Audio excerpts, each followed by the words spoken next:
ಕೆಲವು ದಿನ ಹಿಂದೆ ಅಷ್ಟೇ ಹಲಸಿನ ಎಲೆಯನ್ನ ಹೇಗೆ ಡಯಾಬಿಟಿಸ್ ವಿರುದ್ಧ ಬಳಸಬಹುದು ಅಂತ ಹೇಳಿದ್ವಿ. ಆದ್ರೆ ಇದರ ಲಾಭಗಳು ಇಲ್ಲಿಗೆ ಮುಗ್ದಿಲ್ಲ. ಹಲಸಿನ ಎಲೆಯ ಇತರ ಲಾಭಗಳ ಜೊತೆ ಹಲಸಿನ ಬೀಜಗಳಿಂದೆಲ್ಲ ಏನೇನು ಲಾಭಗಳಿವೆ ಅಂತ ಇಲ್ಲಿ ಹೇಳ್ತೀವಿ ಕೇಳಿ. ಹಲಸಿನಲ್ಲಿ ಇರೋ ವಿಟಮಿನ್ ಸಿ ಮತ್ತು ಎ ರೋಗ ಪ್ರತಿರೋಧಕ ವ್ಯವಸ್ಥೆಯನ್ನ ದೃಢಗೊಳಿಸುತ್ತವೆ. ಈ ಮೂಲಕ ನೆಗಡಿ, ಕೆಮ್ಮು, ಜ್ವರ ಇತ್ಯಾದಿಯಂತಹ ಹಲವು ಋತುಕಾಲಿಕ ಕಾಯಿಲೆಗಳಿಂದಲೂ ಕಾಪಾಡುತ್ತೆ. ಫೈಟೋ ನ್ಯೂಟ್ರಿಯೆಂಟ್ಗಳು, ಆಂಟಿ ಆಕ್ಸಿಡೆಂಟ್ಗಳು, ಫ್ಲಾವೆನಾಯ್ಡ್ಗಳು ಮತ್ತು ಫ್ಯಾಟಿ ಆಸಿಡ್ ಗಳನ್ನ ಯಥೇಚ್ಛವಾಗಿ ಹೊಂದಿರೋದ್ರಿಂದ ದೊಡ್ಡ ಕರುಳಿನ ಕ್ಯಾನ್ಸರ್, ಸ್ತನ, ಜಠರ, ಶ್ವಾಸಕೋಶ, ಪ್ರೋಸ್ಟೇಟ್, ಬಾಯಿಯ ಕ್ಯಾನ್ಸರ್ ಗಳನ್ನ ತಡೆಯುತ್ತೆ. ಥೈರಾಯ್ಡ್ ಗ್ರಂಥಿಯ ಸಮಸ್ಯೆಗಳಿಂದ ದೂರ ಇಡುತ್ತೆ. ಆಂಟಿ ಏಜಿಂಗ್ ಗುಣಗಳನ್ನು ಹೊಂದಿರೋ ಹಲಸು ವಯಸ್ಸಾಗುವಿಕೆಯನ್ನ ನಿಧಾನಗೊಳಿಸುತ್ತೆ. ಅಲ್ಲದೆ ಹಲಸಿನ ಪೇಸ್ಟ್ ನಿಂದ ಚರ್ಮಕ್ಕೆ ಮಸಾಜ್ ಮಾಡಿದ್ರೆ ಚರ್ಮಕ್ಕೆ ಹೊಳಪು ಬರುತ್ತೆ ಮತ್ತು ಮೃದುವಾಗುತ್ತೆ. ಹಲಸಿನಲ್ಲಿ ಅಗಾಧವಾಗಿರೋ ವಿಟಮಿನ್ ಬಿ6 ಮತ್ತು ಪೊಟ್ಯಾಷಿಯಂ ಹೈಪರ್ ಟೆನ್ಷನ್, ಸ್ಟ್ರೋಕ್, ಹೃದಯ ವೈಫಲ್ಯ, ಹೃದಯಾಘಾತ ಮತ್ತಿತರ ಹೃದಯ ಸಂಬಂಧಿ ಆಪತ್ತುಗಳನ್ನು ದೂರ ಇರಿಸುತ್ತೆ. ಕೊಲೆಸ್ಟ್ರಾಲ್ ಮಟ್ಟವನ್ನು ಕಮ್ಮಿಗೊಳಿಸುತ್ತೆ. ಹಲಸಿನಲ್ಲಿ ಅಧಿಕ ಪ್ರಮಾಣದ ಡಯಟರಿ ಫೈಬರ್ಗಳು ಇರೋದ್ರಿಂದ ನಿಯಮಿತವಾಗಿ ಇದನ್ನು ಸೇವನೆ ಮಾಡೋದ್ರಿಂದ ಜೀರ್ಣಕ್ರಿಯೆ ಉತ್ತಮಗೊಳ್ಳುತ್ತೆ.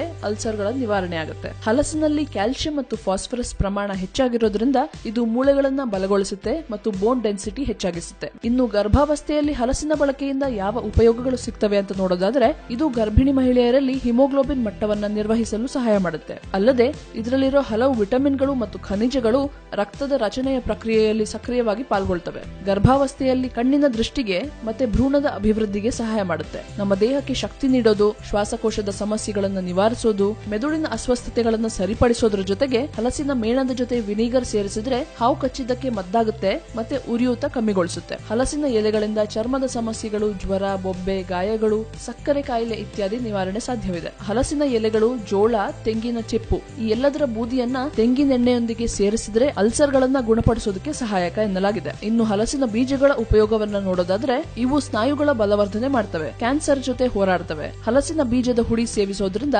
ಅಜೀರ್ಣದ ಸಮಸ್ಯೆ ಮತ್ತು ಮಲಬದ್ಧತೆ ನಿವಾರಣೆ ಆಗುತ್ತೆ. ಹಲಸಿನ ಬೀಜದಲ್ಲಿ ವಿಟಮಿನ್ ಎ ಹೆಚ್ಚಾಗಿರೋದ್ರಿಂದ ಕೂದಲು ಒಣಗೋದು, ಕ್ಷೀಣ ಆಗೋದು, ತೆಳ್ಳಗಾಗೋದು ತಡೆಯುತ್ತೆ. ರಕ್ತ ಸಂಚಲನ ಹೆಚ್ಚಾಗಿಸಿ ನೆತ್ತಿಗೆ ಪೌಷ್ಟಿಕಾಂಶಗಳನ್ನು ಒದಗಿಸುತ್ತೆ. ಹಲಸಿನ ಬೀಜವನ್ನ ತಣ್ಣಗಿನ ಹಾಲಿನಲ್ಲಿ ನೆನೆಸಿಟ್ಟು ಪೇಸ್ಟ್ ಮಾಡಿ ಹಚ್ಚಿದ್ರೆ ಚರ್ಮದ ಸುಕ್ಕುಗಳು ಕಮ್ಮಿ ಆಗುತ್ತೆ. ನಿಮ್ಗೆ ಹಲಸಿನ ಬಗೆಗಿನ ಈ ಟಿಪ್ಸ್ ಇಷ್ಟ ಆಗಿದ್ರೆ ಲೈಕ್ ಮಾಡಿ, ಕಮೆಂಟ್ ಮಾಡಿ, ಶೇರ್ ಮಾಡಿ. ನಮ್ಮನೆ ಡಾಕ್ಟರ್ ಚಾನಲ್ಗೆ ಸಬ್ಸ್ಕ್ರೈಬ್ ಮಾಡಿ.